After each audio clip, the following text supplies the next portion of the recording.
guys, this is your warning. We do post up spoilers. At times we're relatively offensive. We use vulgar language. So if you think that any of those are gonna offend you in any way, shape, or form, take your step back right now. Because, buddy, this is not the place for you. Anywho, have fun listening to us. And yeah, this has been your final warning. Hello from the Steampunk Station. This is the Cinematic Anarchy podcast, and welcome to yet another episode.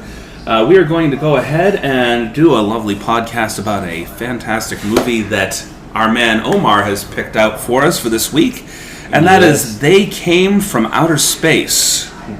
They came from beyond space. They came from beyond space. Oh, just not from outer space, beyond space. Yeah, from beyond space. So I did not say the name correct. Space. We don't know what it is, but they came from there. GPS, man. GPS. This is a seriously powerful GPS. And as far as I'm concerned, they need to rename this The Clones of Kelsey Grammer. The entire movie. Everybody in there except for the lead guy all had this like Kelsey Grammer thing going on, even if they knew who that was back then, you know. Yeah. Nah, I'm sure they didn't. We saw this kid once and he talked funny. We're going to talk like him in this movie. I recommended this movie because it is a movie that was not meant to be that funny, but it was so badly done, and anytime you mix special effects with 1966, the results are always going to be hilarious, even if that's not the intended result. It was pretty crazy to watch, and every time I watch it, I get a laugh out of it because it's really badly done. This is officially the first movie that we have reviewed on this podcast. Only 13 episodes in, but the first one that we reviewed that was in existence before I was born. It is true. Yes. We always do 80s movies, 90s movies. Yeah. Newer films, or films that came out while we were all living. Right, and this is definitely not new. It's from the mid 60s. Well, second half of the 60s, 1966.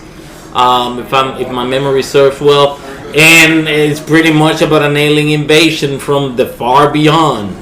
And this was crazy. It's got a big Invasion of the Body Snatchers feel. No, it's not. Well, no, it does. It really does. It does. It does.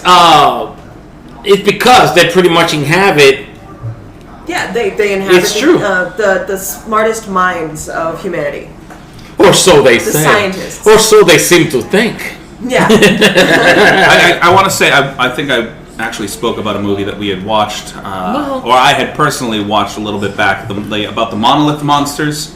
Kind of feels like a cross between that particular movie and Invasion of the Body Snatchers. Because the basic gist was that this meteorite had crashed down to Earth, but it didn't necessarily crash. I mean, they landed in a specific formation. Yeah. They went out to investigate it.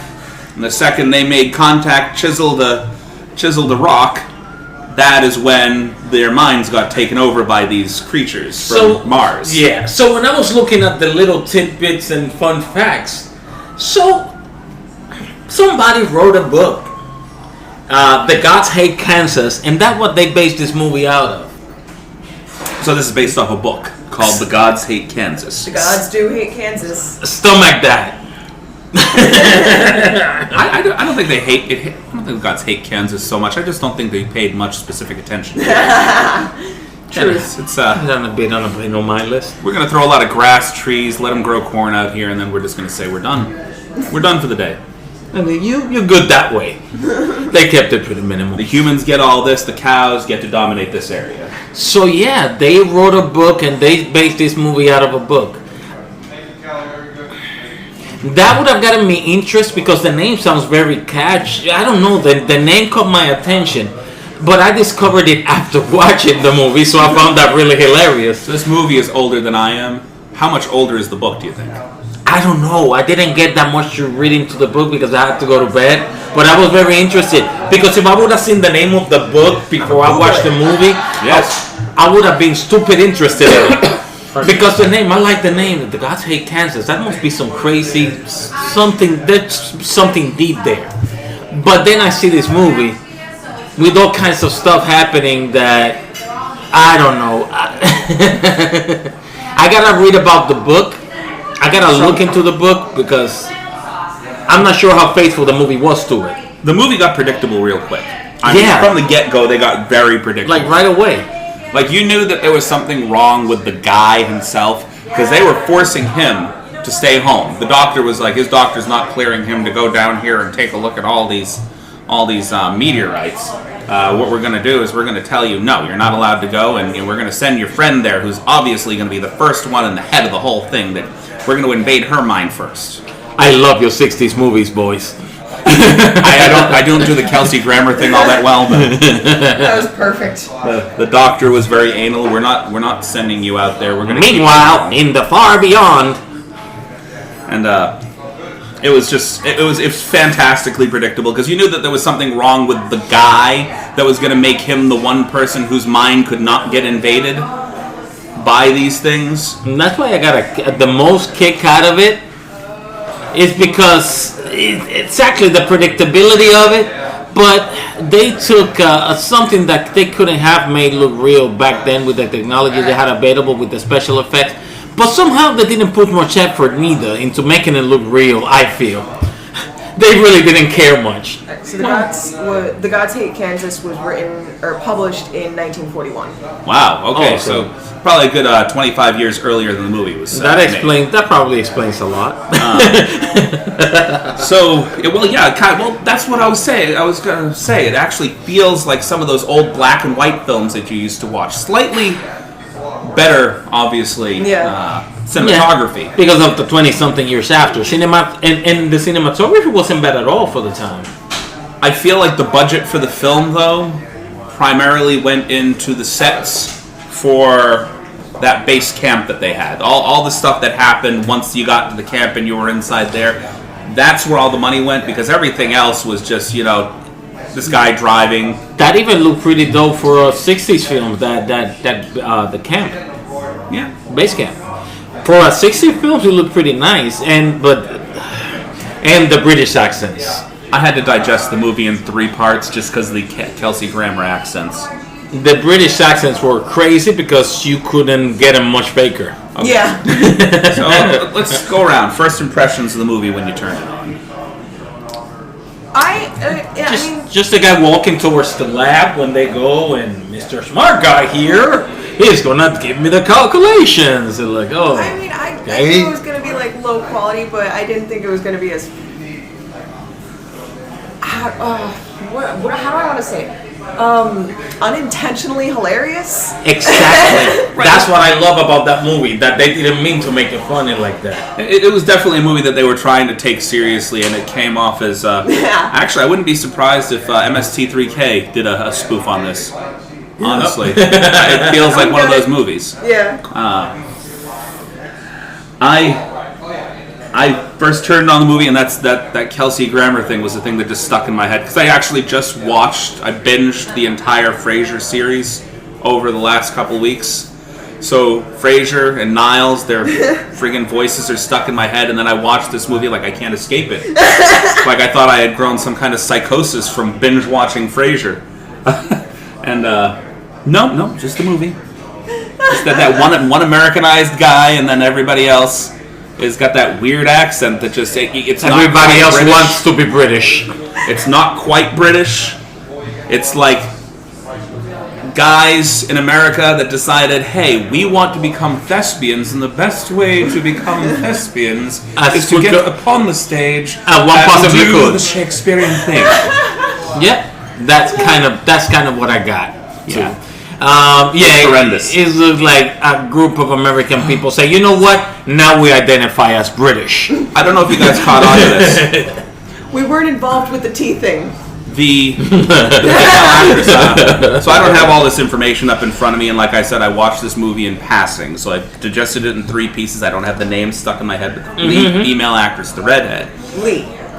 Okay. Yep. She started with an almost German accent. And then ended up with True, it is very true, you're right. So it's like these things that invaded her head turned her into a British thespian and started off German. So they were pretty. Hi, this is one of the people that work here at Steampunk Cafe that just came in camera with us. Yes, that's Miss Katie. Hi, Katie. She's back there now. It felt like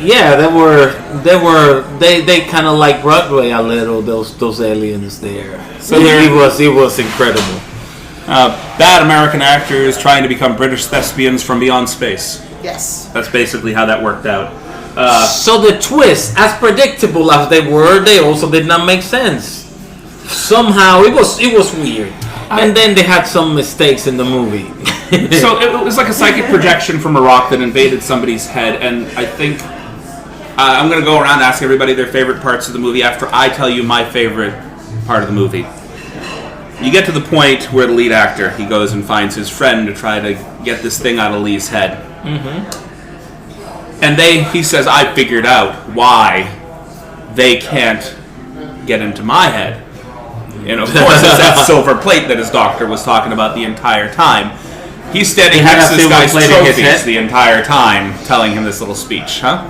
I like this whole issue. That's it. Yeah, the silver plate.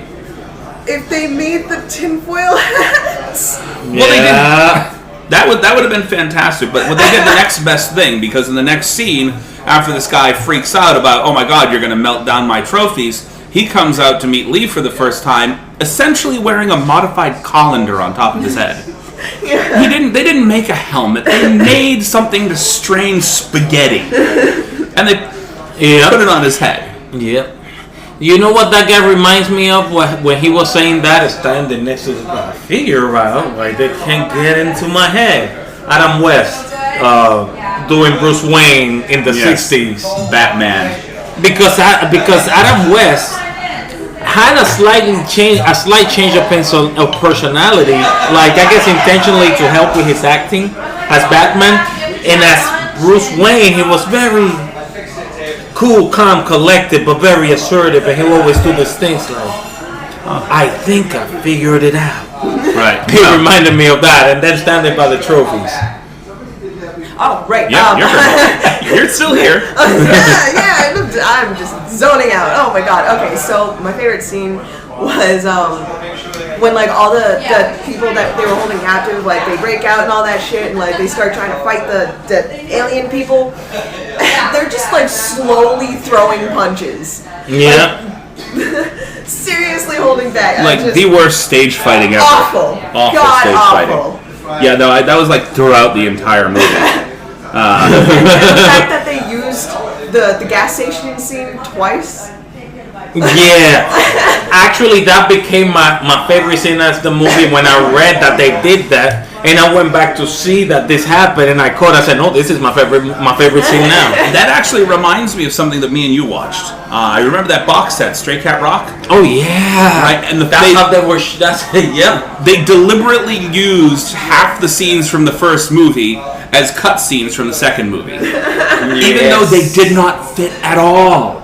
Yeah, especially like the one with the girl in the motorcycle. Right. She kept appearing in the same street, even though she was going to a totally different place in this movie. Right. It's like, well, yeah, if you watch the first movie, none of this fits at all. Yeah. But you're using it again because, well, it's a low-budget film. You're trying to get 5 movies cranked out in a year and a half, I think they did for Stray Cat Rock. Yes. Yeah. I'll loan you the box set time. What it is, Stray Cat Rock was a series of Japanese films that were done to sort of, it was like grindhouse kind of stuff, but they're called Pinky Violence, which it featured primarily female lead characters, and there was a lot of female gangs fighting against each other, doing a lot of damage. But it's pretty crazy. I'll loan you the box set because we're talking about comedically bad old movies. Those are right up our alley. Oh yeah, and the music, by the way, in those movies is great. Oh my god, I can't wait. I sampled a lot of stuff and got a lot of sounds from those movies because the music was amazing. But the movies were super bad. So we've actually talked about Miss Nico's penchant for writing comics and art and all that in her spare time. We also need to state that Mr. Omar, he is quite the musician in his spare time as well. He does a lot of sampling and stuff on his computer. I'm an electronic musician, and I do hip hop, house, a whole bunch of other stuff. And DJ. I used to DJ for a long time, and I get really nerdy with music. So the reason why I keep Mr. Omar in my life is every time I go to a record shop with Mr. Omar over here. It's like a musical education. Every record that I touch, he knows everything. Music consumes me in a way that is borderline unhealthy. Which is why film is right up your alley. I actually came to love movies because I was looking for music that nobody knew about, and soundtracks are a great place. And then it is a soundtrack of a movie that's not so famous, even better. And that's how I came really to love off-the-wall cult films and stuff like that. Because I was looking for stuff to, let me see what I can pillage from this. Yeah. And the composed music that they use for background music. And, with Stray Cat Rock, they actually had like interludes where like they had like musicians singing in different clubs, and that's not music that you see on DVD, vinyl, wherever. Because if you think about it, because that idea somebody else had it before of getting soundtracks, but the great composers, you know, the Ennio Morricone and them, everybody has already done that. Quincy Jones, everybody has already done those. So I decided to look at cult films, and I fell in love with the films because most of them are not meant to be funny, but they're so bad they are funny. Fair enough. And this movie was definitely right up the alley of so bad it was funny. Yeah. Oh. I'm tired. Goodness. Yes, a lot of yawning going on here. We do have to just reiterate this is an early morning podcast for us. 11 o'clock is rarely the time we record any of these things. It is early for a Sunday. It was a late night.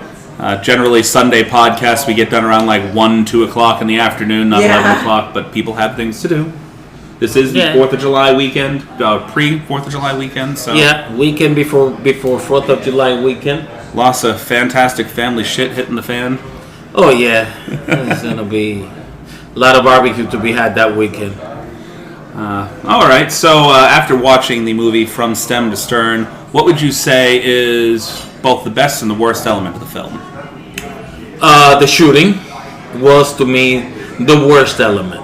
Even though the shooting. Still laughing by myself this morning when you were mentioning. I remember I was laughing about it while I was, doing some cleaning before coming over. It's true that they start shooting and you hear the effects and the guy are going like shaking themselves frantically. Like the gun had the biggest recoil. And minimal visual effects to go along with the very loud sound effects. Yeah. To me, that was the worst part, but also was super funny.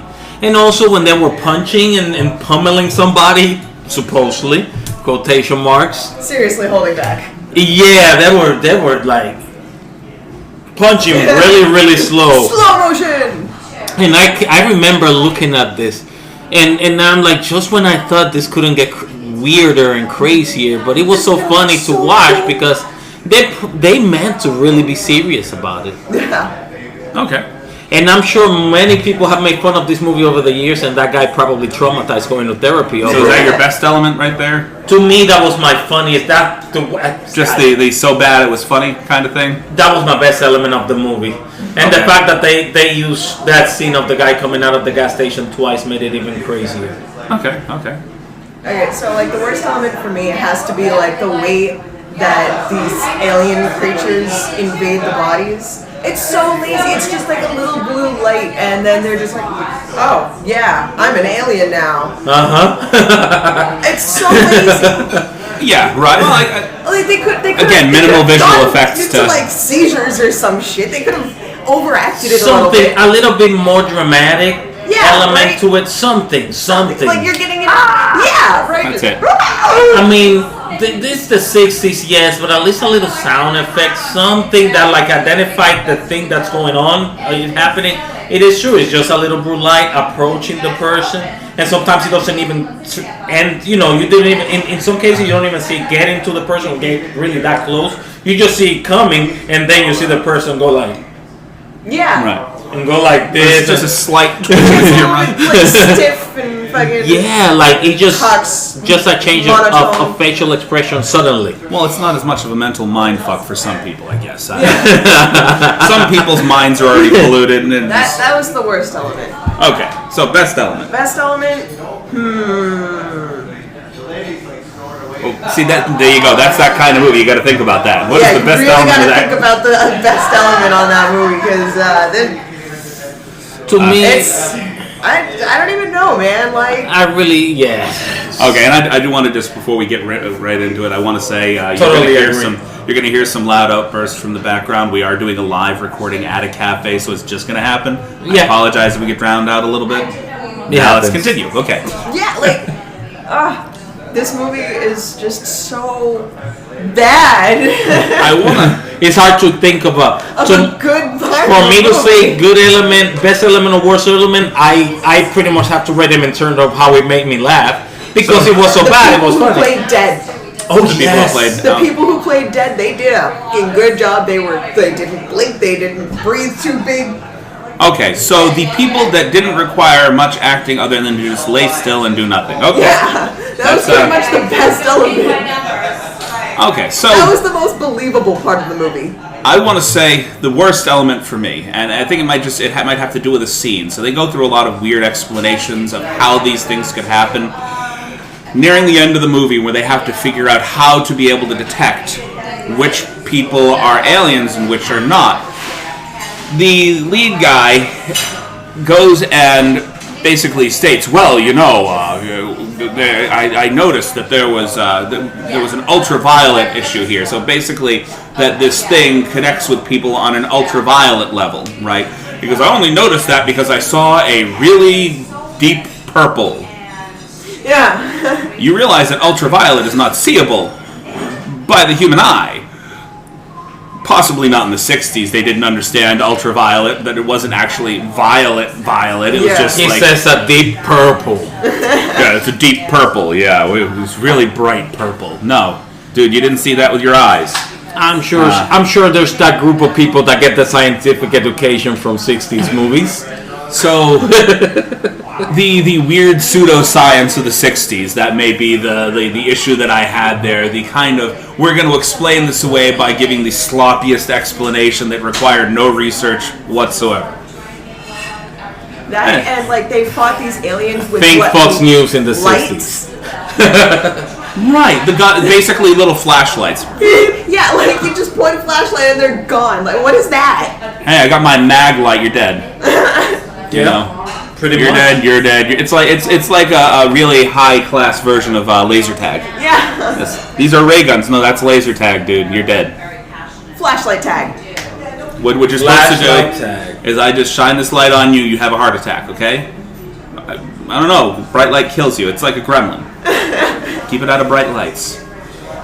In resume, if you're a big fan of alien movies and want to watch a movie that is really well done, artistically done, with a great plot, with great twists and turns, this is not for you. Yeah. But if you're looking for a laugh, when a movie wasn't meant to make you laugh, it'll make you laugh. You'll laugh your ass off if you watch it. I want to say that I laughed a little bit. But mostly, I just felt drained. Like I said, I had to watch this in 3 parts because it was like I knew things that were going on. I get it. It was a 1960s film. My boyfriend got a kick out of this movie, mostly at like when the dude punched Lee in the face. At this point, we knew better. There weren't living rocks on the fucking moon. and just some of the explanations that they gave, I was just like, my logic center just went into overload. It's like, I need to shower this off of it. I need to go take a long shower and make sure that none of this sinks in, because it's all dumbassery. You will feel guilty to be laughing so much at this, and you're not annoyed by how bad the movie is, and it's so bad it will make you feel guilty that you're laughing so much.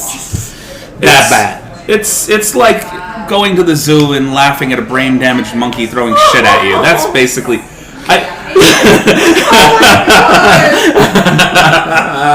You feel guilty because it's like somebody put hard work into this. This was not a low-budget film at the time. No, it wasn't. Somebody put some work into this. This was a good movie when it came out. And I'm just going... when it came out. That's her courteous version of it. Seemed like a good idea at the time. Yeah. The whole time I'm just trying to sugarcoat a little bit. I'm just not good at it. Lenny, please stop hitting your head against the wall. Come on. Yeah. You're only hurting yourself now. It seemed like a good idea at the time, probably, and I feel bad for the producers. In retrospect. I feel bad for the actors that had to live with that years later. Especially if after that they did anything like serious of some kind of serious quality. I'm sure they got bullied on the set. Yeah. My favorite part of the movie. I didn't get to that part because I got to the bad part and everybody's just like, yeah, you're right. The bad part was super funny. My favorite part of the movie, which was also one of my least favorite parts, so it kind of goes inside, was kind of the ending. They get shot off to the moon. They land on the moon. Now there's no discernible means of escape here. The American people will help you. Yes, we're going to help you. Just stop invading the mind of the guy that you're currently invading. Yeah. And the guy goes through some mild seizure and no longer is this alien creature anymore. He kind of blinks and twitches for half a second, and then hey, he's normal again.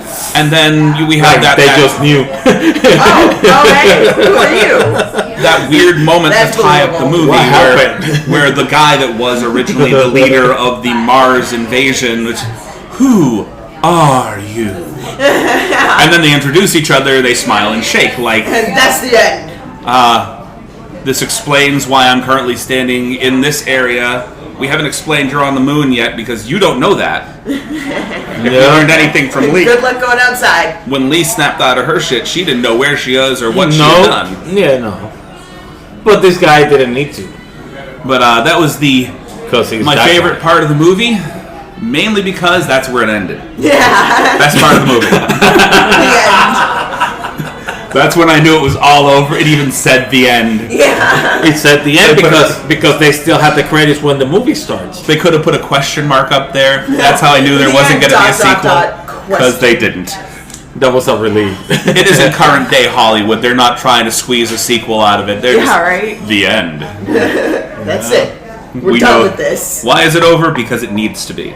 It needs to be right now. So I see. I don't know. The movie to me was just, but it was super funny because of how bad it was. But if you're looking for a serious movie to watch, don't watch that. No. We can come up with some serious movies for you, but in all honesty, that's not what this podcast is about. But if you have something to smoke and want to get a laugh, watch that movie. Yeah, you should. Dude, if you need something to smoke and watch this movie, I suggest smoking enough to seriously macrame yourself into that fucking couch because you're gonna want to get up. You'll be part of the embroidery. Don't smoke before. Smoke during the entire movie. Make sure you've got at least 6 blunts lined up. It's crazy. You just be chain smoking. Yeah, there you go. Can we get through this? Okay. Up for this. I'm not laughing yet. Why isn't this funny? It's so bad. That's what you will say. The antidote is taking a little while to kick in. To make this movie funny, you have to take a moment to breathe, suspend your belief in reality and in good acting. You have to know. You have to. I mean, okay. Let's. I probably should have said how bad it was before I recommended it. Well, we're clashing here. Yeah, right. Sorry. No, you go. No, I should have said it was that bad before I recommended it. Okay, and then. If you're watching a movie from 1967, you gotta know that it's gonna be a bad movie. Well, not all movies from 1967 were bad. But here's the thing. Not all movies, but a good majority. No, here's the thing. If a movie is from the 60s and you hadn't read about it somewhere, somebody praising it, it's probably shit. Right. Okay, so probably. Yeah. We're going to go ahead and take a quick break to bring up some wonderful advertisements, just to break up the monotony and let you process all the noise you just heard. All the noise that's still happening. In all honesty, at this point, I don't know if you're hearing the people behind us or us better at this point. So if you're hearing other people's conversations, I want to apologize to the people behind us for recording their conversations without prior asking for their permission. Hey, you invaded our podcast. We didn't invade your conversation. Just let's be honest about He's got jokes. The danger of live. We can't go record in the men's bathroom. I mean, why are you recording in here? Well, it's quieter in here. Did you listen to everything going on out there? We got a fan to dull everything. We could. But we won't. I mean, technically, we could go out to the back over here, but then you got the wind blowing through this. I don't have the right setup to block the wind. I can bring that next time we come here. I just get that little foam piece that you pop on the top, right? I have that too. Ooh, I'm gonna get one of those bubble tents. Oh, I saw that. You posted a picture? Yes. I want to get one of those bubble tents. I'm fucking recording that shit. Please hold for station identification. I have one that is just the glass and the thing in the back. All right, so thank you for sticking with us through our sponsorship, and we're going to go ahead and start the second half of the podcast. We're not going to do a whole hour and a half today because, well, like I said, it's the weekend before the 4th of July, and people got shit to do. Busy bees. Busy bees. That works, yes, busy bees. And, Sorry. hi, how are you? Sorry. And Omar's over here doing his own thing. Trying to share what we're doing right now. So we're going to go ahead and we'll start with the character cards for our little pitch fest. Woo! Just because I fanned it out like that, Right. you don't have to pick from the top, bottom, middle. You can pick from the top if you want. You can pick from the bottom. Do whatever you want. All right, we're going to give you the plot. Make a comment. Any cards? Get a red one. We'll see.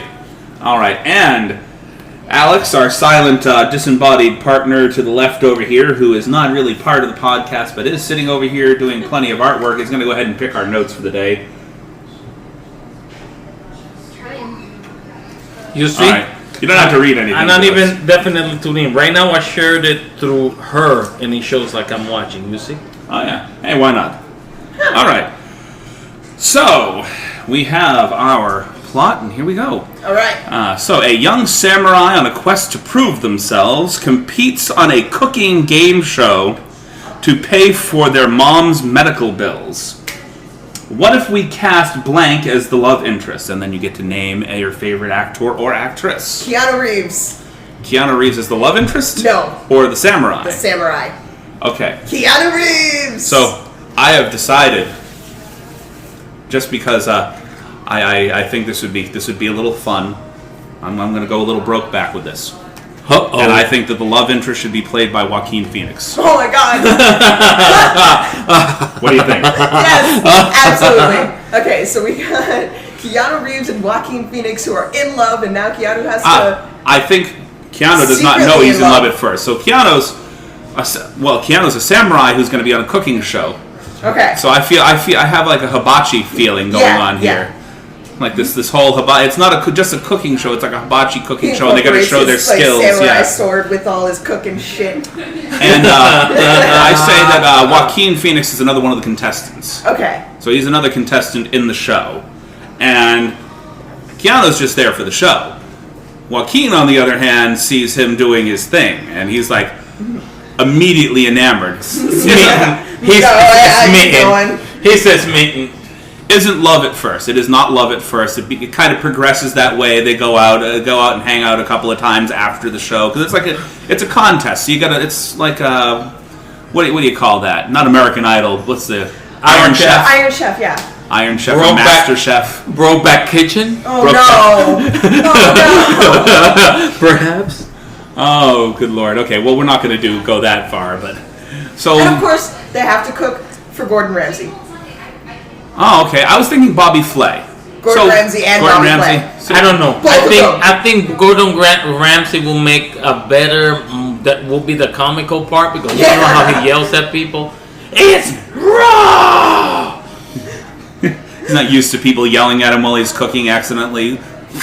Person in the front row, scalp some guy. Okay, and we're gonna go ahead. Technical difficulties. One of them, at some point of them, we should punch Gordon Ramsay for this. So I think the whole thing should progress to the final competition. So basically, they progress from being, talking to each other to slowly become sort of a romantic situation near the end of the movie. Basically, after the show progresses, their relationship develops, and then they and realize they decide that they don't want to win without the other person, so they combine their cooking powers bullshit. I went a different way altogether in my head. Forget combining powers. I think they should be direct competitors at the end. So they build a relationship the entire time, and now they end up competing against each other. I don't want to compete against you, and I don't want to compete against you, but they have to because he's like, I got to pay medical bills, and Joaquin has to have something equally as pressing. Okay. It's like one of us has to win, All right, and there's only enough of that pot for one person to do whatever they have to do, you know? I think so. I think the guy that has the mom bills to pay wins because the other guy lets him win just in an act of love and selflessness. Sophie's choice, the whole situation. Here you go. Oh my god. Keanu's trying to pay for his medical bills. It turns out that Joaquin Phoenix is trying to pay for his own medical issues. He's got cancer of some sort that's like eating him alive, and it's this. He has to get this money to be able to pay for his own medical stuff. So now this guy that Keanu has fallen in love with, he's like, okay, well now, do I save my mom or do I save this guy? And I say it comes down to this last split-second thing. He's like ready to do some amazing thing and just puts his stuff down and lets him win. It's like, well, I just killed my mom for Joaquin, but yeah, no. Because Keanu's that This nice is a guy. very hard decision to make. If somebody's ready to do this to pay for their mom's medical bills, like you're somebody that really love your mom, it's gonna be very hard. You're not gonna make somebody choose between a love interest and a mom. Keanu Reeves, his mother should be played by Lily Tomlin. Yes. I'm down with that. Lily Tomlin needs to be on the big screen again. Yes. I love her. All of Me. Have you ever seen All of Me? No, I haven't. It's like this weird. I can't remember the entire plot, but I remember the whole thing where it's her and Steve Martin, and she somehow ends up in his mind. That sounds vaguely familiar. And occasionally takes him over. Yeah. But I've seen the trailers to it. Like I've seen the trailers. What's with this person in my life who's obsessed with chicken wings? I love chicken wings too. Rock on. Whoever you are, I agree with you. Stick around, trade notes afterwards. Yeah. What's the best place? What's the best place to go for chicken wings? You tell me. If it's not local, maybe I gotta travel. I don't know. Maybe I can import them. Hey, can you ship some over here? Uber Eats, how far do you drive? It's crazy that it's not on Prime, but it is on Amazon. All of Me. I'd say that's about as far as we can go with that idea right there. Okay, next one. So, Samurai paying for his mother's medical bills. Let's go. I think we got plenty of time. That took like 7 minutes. Do we have a title that we agree on, though? Oh. Well, I like Brokeback Kitchen. I think that you'd have to kind of take a little bit of the copyright from the original movie, Brokeback Kitchen. I'm sure. I don't know. It sounds like a romantic comedy kind of movie, so you got to come up with something creative. Let's go corny, Recipe for Love or something like that. I don't know. Recipe for Love. Oh my God. Or just the sauce. I feel like that's a porno already. Well, we need the Barry White music for this one. We just reviewed John Dies in the End, the sauce. Make it extra weird, like the entire movie extra weird. The musical composition is all 70s porn music. Yes. Just extra weird the entire time. So it's like a romantic comedy, but immediately The sauce. Oh my God, call it the sauce. Right, the sauce. That's what I was saying. I think the sauce will be a good title. Yeah. The sauce. Okay. All right. So let's go. We'll go ahead and we're gonna go ahead and pick another character. They should probably meet and fall in love Like, over give me a red arguing one. about sauce. Red one. I want a red one. Okay. Okay.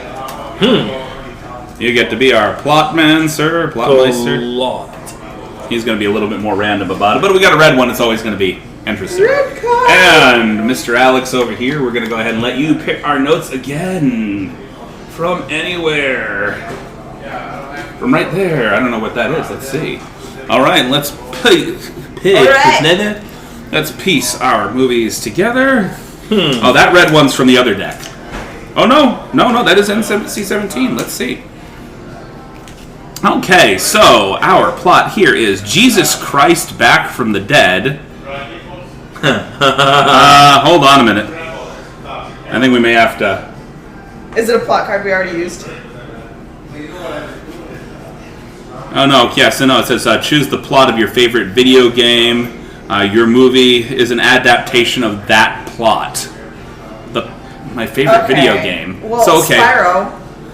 Donkey Kong. Jesus Christ back from the dead. Has to collect dragon eggs. Yes. Has to collect dragon eggs. I'm all for it.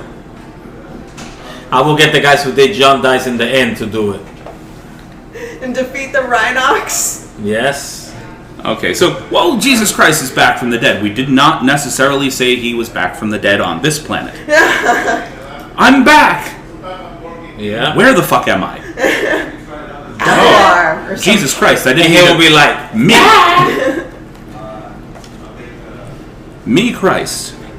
Where am I? Okay, and Me Christ. the notes are, what if we add a person... Oh, added a prison break on page 15. So he is back from the dead, and he is escaping from some sort of Spyro jail. Okay. So we have Dungeons and We're gonna have Dragons. to go with Ripto's Rage version of Spyro, where Spyro has to, or well, I guess in this case, Jesus has to rescue Avalar from the world of Avalar from fucking this little short creature guy thing with a serious Napoleon complex. Yes. Okay. See, I'm not as familiar with the plot of Spyro, so I mean, this is all And you at it's this basically point. just rescuing the dragon's world and their eggs from these characters that are trying to take over. So- and they just want to live in peace, man. Are we making this primarily an animated movie? I'm guessing. I guess so. Okay. So Anything could happen. I'm feeling for the voice. We're doing voice actors then. Okay. So we're not talking the physical presence, and I feel that the perfect Jesus Christ back from the dead, and bear with me when I say this, Jason Mews. Yes. Oh my God, yes. So we've taken and like adulted up that movie just a little bit, just by having. Okay, so we've got Jason Mews as Jesus. Right, Jason Mews plays Jesus Christ back from the dead, accidentally transplanted into the world of What's Spyro. that guy's name from fucking The Princess Bride? Carrie Yules, the guy that plays the lead. Inconceivable. Oh no! Oh, I know who you're talking about. Google people. Oh my God! I'm live. I can't Google right now. Google it up. Okay, we're the only person we have Okay, that has so he access can to play Google. Ripto. Even though Ripto's already got a voice, he can play Ripto. That would be perfect. Fantastic. Either him or the dude that used to play Booger. Yeah. Okay. Oh, we should just have like some weird kind of sidekick companion over here. That's that guy right there. Spyro Well, has Inconceivable, who, Nicky okay. Whelan, What we say? or Nicolas Cage? No. We're talking about Inconceivable. No, the guy that says From the Inconceivable Princess from Bride. Princess Bride. Oh! The little guy from the Princess I'm Bride. looking for the movie Inconceivable. He also played one of the teachers from Clueless. See what you make me do! Yes, we're looking up the movie Inconceivable, and that's definitely not what we're looking for. So, and you guys just glossed over the horrible pun that I made when we first started Yeah. this. So you were talking about gathering dragon eggs and everything. We're talking about a prison break, and I said, so we have Dungeons and Dragons. Oh my God. It was a horrible pun, It and I was just like, went completely over my head. I was glad at first that it went right under the radar, and then for some reason, something clicked in my head, says, bring it up, Chris, you're stupid, bring it up. We got a suggestion. The Yeah. whole movie is directed by the guy who made Trailer Park Boys. Whoever that is, I love you. Thank you, I love Joe.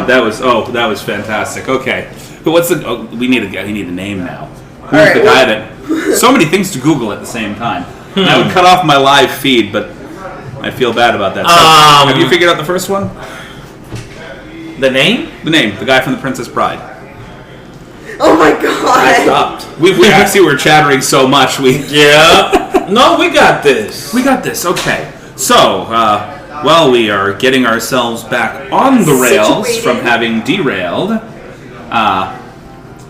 We got somebody else that can Google for us over Oh no, here, we too. got it. You Google the name of the guy that directs Inigo Trailer Park Boys. Montoya. Nope, that's not Inigo Montoya. Inigo Montoya is the Is This this guy. the guy? Mandy Patinkin. Oh, Vicini. Yes. What's his name? Vicini played by... Do. Okay, let's see. Vicini, played Played by by- somebody.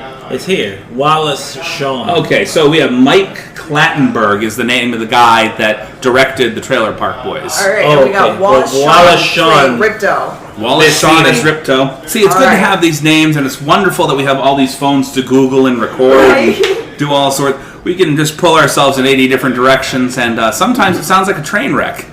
But Okay. you have to admit one little thing. It is quieter now than it was when we did the first half. Yeah, it is. And you can hear us all loud So we and clear. got Jason Mews versus fucking Wallace Shawn. Right. And the guy that played Booger, or the principal from New Girl, what is his name? We want him. We want him as Jesus' sidekick. So you got a little dragon that's Jesus' sidekick, voiced by him. Right. He's constantly following him around with this really nasally voice. Forget him. Well, him too. But we need to incorporate. We have to have these weird voices. Gilbert Gottfried has to be somewhere in this movie. Oh my god, yeah. Just somewhere. Curtis Armstrong. Okay, so we got Curtis Armstrong. We got, and to complete the weird voice trifecta. So we have to have these people in this movie. Seth Rogen there somewhere. Why not? Seth Rogen's good. But do we have Gilbert Gottfried narrate this movie? Huh? Gilbert Gottfried? So Jesus got sent somewhere and something derailed. He has to be one of the angels up in heaven trying to figure out where the hell they just sent Jesus. We thought we sent him back to Earth. We sent him someplace completely different. This is not Earth. But I do want him to also tell the story. I want him to. Gilbert Gottfried is God. Yes. Gilbert Gottfried is God. And Gilbert, if you're watching this, you are God. Yeah, he is. But shout out to Gilbert Gottfried. Gilbert Gottfried, his main henchman, Michael, his main guy, is going to be played by... Say Michael the Archangel? You got two weird voices playing... Right, two weird voices playing back and forth against each other. Has to be played by Bobcat Goldthwait. Oh, yes. That's his dude, his lieutenant. His lieutenant just trying... You gotta go out and you gotta find him. I don't know where to put him, So this is a story how Jesus landed in an unknown planet. But before, let me introduce myself. I'm known by many names. And there you go. Anybody that's a big fan of Christianity and the Bible, you do not want to watch this. Because we got Jason Mews heading that up. And this is going to be more dogma than biblical, let me tell you. Pretty much. Buddy Christ, all the way. Jason Mews as Jesus has to fight fucking Wallace Shawn's little, creature guys in their dungeons. And it's what? Crush and something else. I can't remember the other monster's name. But he has to kill these monsters, and then he's got to basically save these eggs that have been scattered to the four winds. Collecting baby orbs Jesus for, with abs. The portal to travel to baby other Jesus ripped. Ripped Jesus. Oh no, Alex has just passed. If you guys can't see, again, we occasionally do things where we see pictures on our end, you can't see them on our end. You can show the folks at home if you want to go ahead and show them the ripped baby. There we go. That's the ripped baby Jesus right there. Lord baby Jesus, oh, my cheeks six hurt. packs and all. Bring me a six-pack. Jesus Schwarzenegger. No, and I say this is probably, he gets resurrected, and this is like the laziest Jesus ever. Just stops in the middle of mission, just cracks a beer that comes out of nowhere because he's creating them himself. Yeah. He can turn water into wine. Now he's turning Dr. Pepper into planetary dust into beer. Yeah, he's turning swamp muck into beer. His goes like that. Yeah, some dust. He walks up to a puddle next to a gas station, fills it up his little cup or receptacle or whatever, and turns into fucking Pabst Blue Ribbon. Well, because we're talking about the guy that did Trailer Park Boys. Yeah, that exactly. works very good. Yeah, see, you got to get a little bit of redneck in there, right? Shout out to all the rednecks. Jesus stops for a haircut, gets a mullet. Oh my God, no! Yes. No, Jason. No.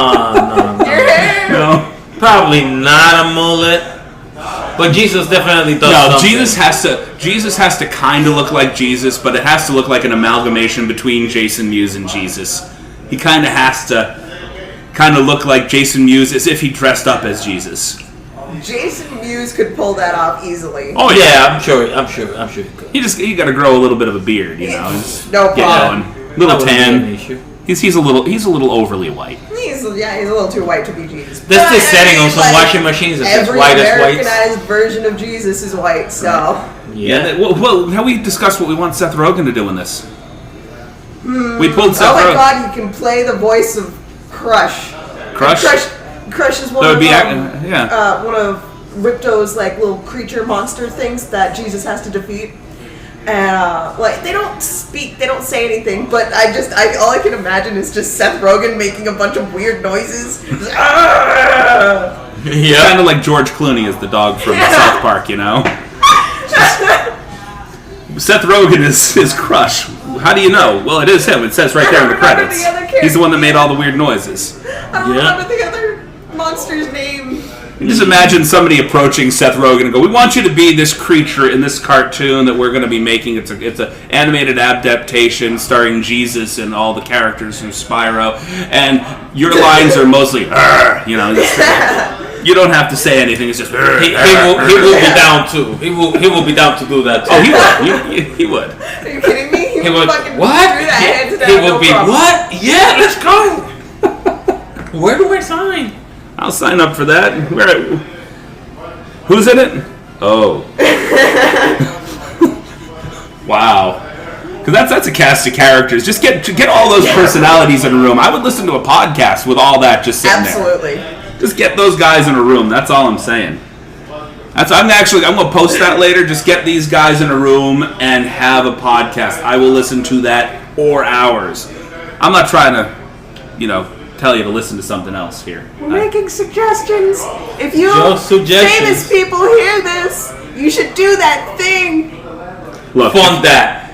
You should fund that. Just shut up and take my money. If I were to hear that any one of these people were to have ever listened to this podcast, I would drop a brick right here. Fantastic, beautiful, thank you, love you, but why? Explain. Why the fuck not? Explain. Please explain. I want a poster. What brought you here? Listen, I see one of the crazy ideas we come up with on this, making it to a movie someday. Yeah?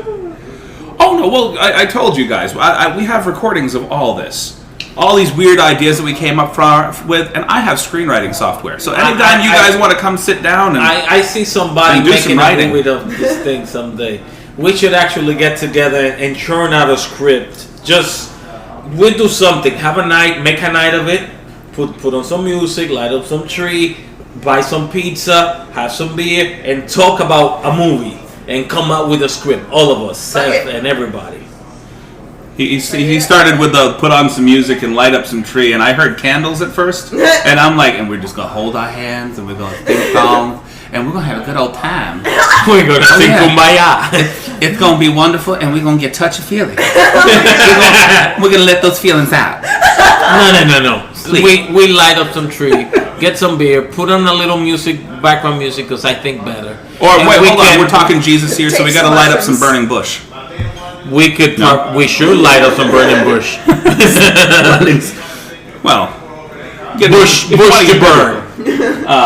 Bushes will burn. Bushes will burn. Entire trees of bushes. Yes. But we definitely need to do that someday and see what comes of it. Remind yourself, I'm not the smoker, I'm the eater. We will make sure we can arrange for that. I do not do the smokes. I do the eats. I got plenty of people that I can get edibles from. Because of lung capacity Get the issues. oil. I'll bake them. You can get the oil. I'll bake them. Really nice. Oh, my girl P she makes amazing fucking everything. Oh my god. I'll bring croissants. Woo! Getting fancy up in this bitch. Get that oil. I don't mind sitting down having a brainstorming session like that either. I'll show you guys later. There's places we can go to write these things, to present them to people that'll actually look at it. But my feeling is this: we talk about bad movies all the time, and God love the people that we talk about trying to put into these movies. But I can go the trauma way too. I would love to write my own and film my own seriously bad fucking movie. Do that too. Tell me. You have not seen some things on Amazon, including some things that people have written to us suggesting that we watch, and you're looking at it going, I can do that shit. Yeah, right? The $1 million question now, are you able to work with editing software like, I don't know, Windows Movie Maker or Final whatever? Draft. Final Draft? No, not Final Draft. Final Cut is, they have decent editing software. I think we can all make a movie in our iPhones. Or Adobe Premiere. They even have editing software that you can get for like $10 through your iPhone. You just film all this stuff there and then edit it together, slap it up on YouTube or where the fuck ever you want to do that. Or you go and talk to whoever it is that runs the Amazon department that lets some of those special movies up on Amazon, because I'll bring up a movie later because I don't want to like immediately out somebody for making me watch their fuckfest of a movie. I have watched some seriously bad movies in my time. Seriously bad movies. And somebody passed me something, said, "Here, watch this. I want to see what you think." And I have not written back to them. I watched it 2.5 weeks ago, and I'm sitting here like, I just wasted an hour and a half of my life on something that, if I could go back in time and just, that little device from Men in Black that just wipes out your memory, I would wipe out my everything from that point forward. I would gladly forget my past just to forget that movie. That's how bad it was. Oh my gosh. What other movies did you guys watch this week? Me personally, I didn't watch. I rewatched Rubber. I rewatched Candyman. I rewatched The Perfection, and then I just watched Rim of the World this morning. The Rim of the World wasn't terrible. It's like you said, Stranger Things kids meets what was it? Neil Blomkamp. Yeah. Like, So it was Stranger Things with a more sci-fi aspect rather than a Dungeons and Dragons. Now I'm really interested in that movie. It wasn't bad for what it was. No? I mean, the CGI aliens were kind of awful. I mean, those kids. Oh yeah, they were bad, but the kids were fantastic. In that movie. They did a good job. They just had a little bit better budget for special effects, and honestly, it's Netflix. They can pull it down for a day, go in and redo the CGI, and put it back up, and it would look better. Yeah. But they just haven't. I don't know why. Well, shout out to all the people who, like me, find badly executed special effects funny. Netflix, I want to say this right now. You need to partner up with Troma. I'm done. That's all I want to say. Just partner up with Troma. Partner up Do with the somebody. thing. Do the damn thing. High budget costs to low budget movies. Yeah, right. That would be. Actually, I found out some fantastic news, and I don't mean to cut you off. And I think I posted it on the page last night. They are going to be doing a television show adaptation of Hellraiser. I saw Oh yeah, I saw that. earlier. I read that article. Yeah, that would be crazy. Oh my god! Yeah. What will it be though? Netflix or Prime? That way it should be. It shouldn't be like on TV. It should be on Disney. They got to put it in an area where they're not pulling punches. So they have to partner up with somebody. Either they have to partner up with a like an HBO or Showtime situation, or Something they have like to. that. I believe Go to they should Netflix or Amazon. either cable or stream Hulu. is the way to go. Though with like some NBC stuff would probably it won't do it much justice. I'd say Netflix and Amazon are probably the better place to go. Hulu, they have their own shows, yes, but they still try to keep very family friendly. Yeah. And Netflix, while I don't like their 3-season and done formula, hey, we're going to just stop this. Why? It was a good show. Because we feel that we don't want to do this. I'm still pissed. It doesn't matter about what you watched. The Netflix version of The Mist. Right. It wasn't even Netflix. It was on TV, and then it just got canceled after one season. I'm like, this is actually a good show. What the Netflix should have picked it up. Like they picked up Lucifer for another season. Yep. Exactly. Fantastic show. And you know what? I've heard rumblings. That they may. That's your stomach. Bathroom's right over there. I'll go use it in a minute. But no, I'm kidding. That they may try to incorporate the canceled Constantine TV show into the new season of Lucifer, because they're both DC shows. Yeah. Yeah. So if that's actually true, oh my fucking god, this The rumblings. Yes. But that's what I think Netflix should try to do. Yeah. I think they kind of got screwed in that whole Marvel partnership when Marvel and Disney decided to do their own thing. I think that they should start partnering up with the folks from DC and do equally fantastic TV shows. Absolutely. Speaking of DC, have you guys been on the DC Universe? Yeah. Have you? I would like to I haven't say- gotten to watch any new episodes. Flash, Supergirl. No. DC Universe. Movies. And you guys can come to my house. I've got it now. If you guys want to watch this shit, but the Titans TV show, the Doom Patrol TV TV show. But you're talking about like the streaming service? Yes. Oh, no, I haven't. I heard it's crazy. I was like, people are like, oh, this is a fantastic show. And I'm like, okay, fine. Everybody says, this is a great show. This is a great show. And I sat down and I watched the first episodes of both, and I'm just like, my jaw was on the ground. I'm like, I love you. Not only that, but if you're into comics, yeah, I am. Massively deep catalog of comics that you can literally just watch on your TV. They set it up so it's the actual comic books that they've done digital versions of them, but you can autoplay with a 10-second delay. Nice. And what it'll do is it'll play the comic book panel by panel for you. Nice. So I was going through. I started with the Adventures of Superman, the old comics. Like I started from the beginning of the run, and I'm just sitting here with a big old shit-eating grin on my face, just watching this the entire time. Like, oh my god. They did it. If they've done that, they've done it right. They've done it perfect. We'll probably shit his pants over that. But that whole service is shit. I'm now shaking here. Yeah, like, ooh. They've got it set up for 2 plans. You can either do $7.99 a month, and this is free sponsorship for you guys over at DC Universe. Right? You're not sponsoring us. We're just giving you a shout. We love you. $7.99 a month, or you can go the other route and eliminate 2 months worth of the cost. Just pay $80 up front, and that's for the full year. So what's the plan with Disney and Marvel? Because that's what they should have done. Disney and Marvel, the reason if they were going to leave Netflix. It wasn't that they were leaving Netflix. Basically, technically they had the option to continue to do that. Mm-hmm. They still hold the rights to those characters for like 2 years after the end of the show. So the thing was, they could have continued to do it, and they wouldn't have gotten their characters back for a while. Yeah. Marvel, Disney, so on and so forth. I guess what the contract was, they could have continued to pay, but they were asking an exorbitant price to continue to use those characters. So rather than pay that price, they decided to cancel the show, and in about 2 years' time, they'll be able to start doing things with those characters again. Up until then, Netflix owns that shit. Nice. So we have a couple more years then worth of. Yeah. And Alex, Jessica Jones and them. Batman. Alex is currently wearing Honey Be Kind and Batman today. Yes! So, a little bit from column A, a little bit from column Badass. Yeah, there you go. Miss B being the badass, Batman being the badass. Bat-ass. There you go. That's what, you see, what DC did with that, what you're telling us, that's what Marvel should do. Separate. I understand Disney owns you and all that, but do Marvel like that, separately. See, that's the thing that I'm hoping that they do with the Marvel service. So Marvel and Disney are both doing their own thing. Basically. I really don't want to see they're going to have their own streaming service. On the same screen.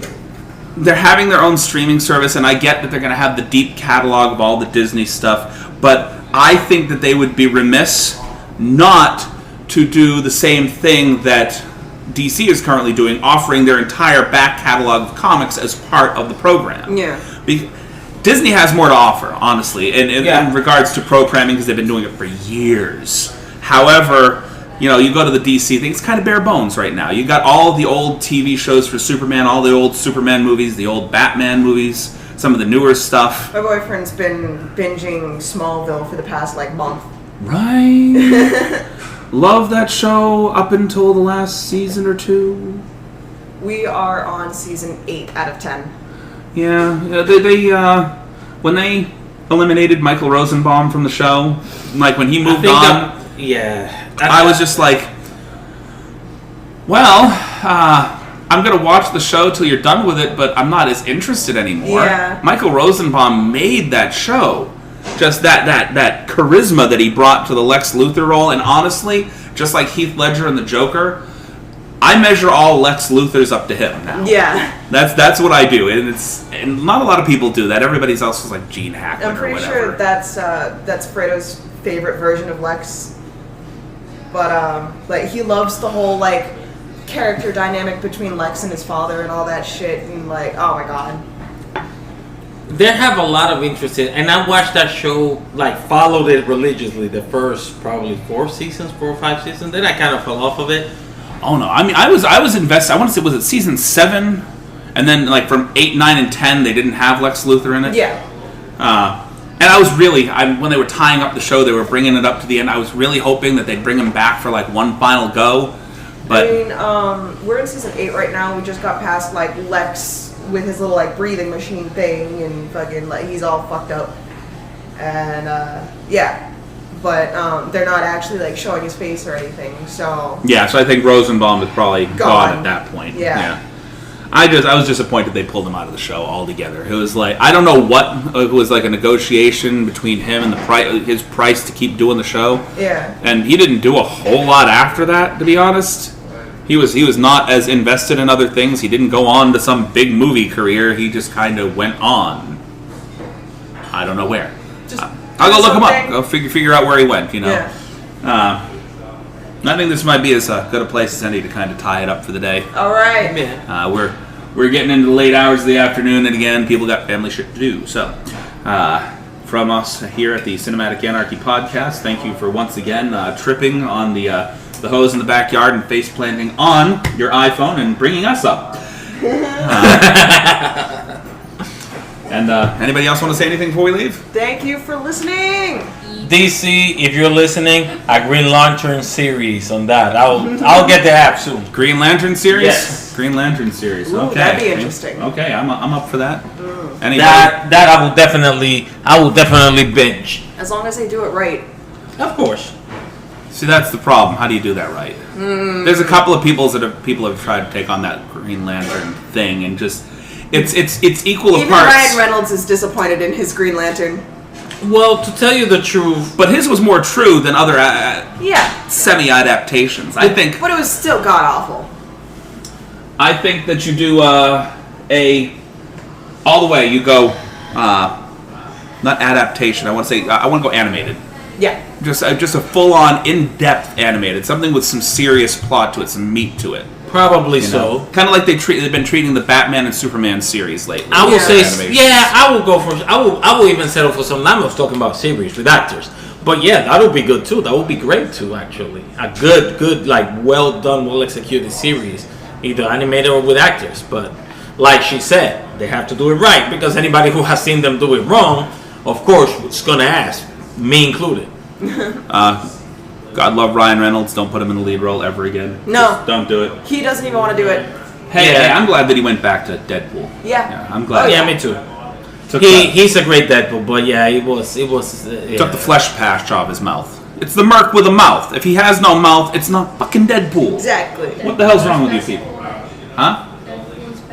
Deadpool Yes. is best boy. Best boy.